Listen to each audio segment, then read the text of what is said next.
Šiandien rūkysim žuvies išklotinę su elektrinė barniak rūkykla. Tai mes turim karosą ir karšį. Laikėm juos sūdyme 2 paras. Dabar, o sūdymas tai mūsų tradicinis. 50 gramų druskos, 30 gramų cukraus.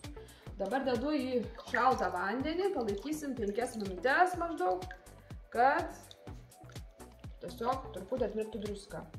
O tada ištrauksim, nusausinsim ir prieskoniuosim.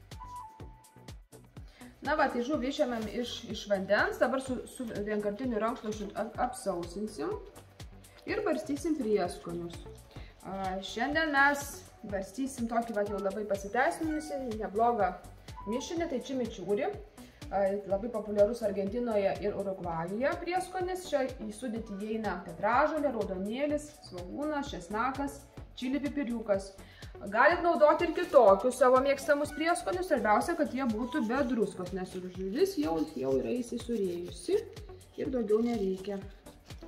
Ir būtinai visada dedu rūkytą žuvį, tai kapotą česnaką.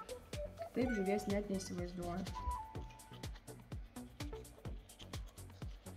Na va, baigiam. Dabar keliaus žuvis į rūkyklą.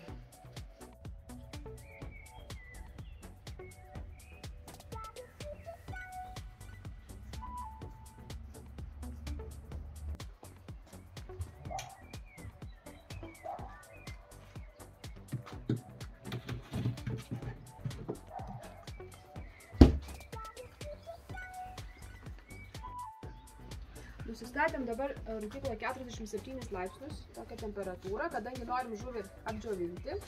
Tai į dūmų generatoriaus angą statom ventiliatorių.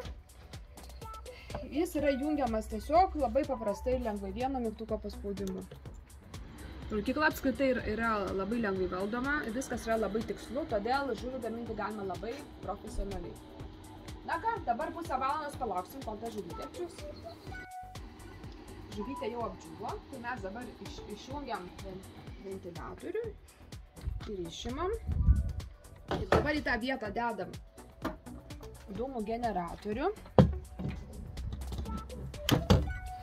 Generatorių pripilsim alksnio drožlių.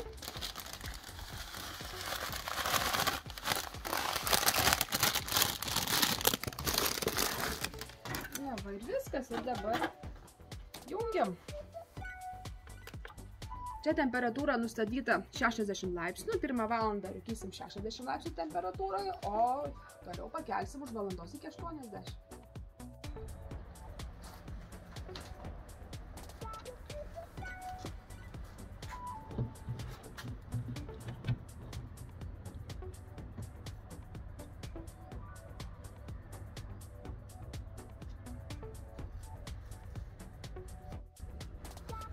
Žuvytė mūsų jau atvėso, dar pabrandinom šaldytuve. Dabar jau nešim ant stalo ir valgysim, ragausim. Užuožėt kaip kvepia. Na va, tai šitaip natūraliai ir sveikai kiekvienas galite įsirūkyti savo namuose. Iki.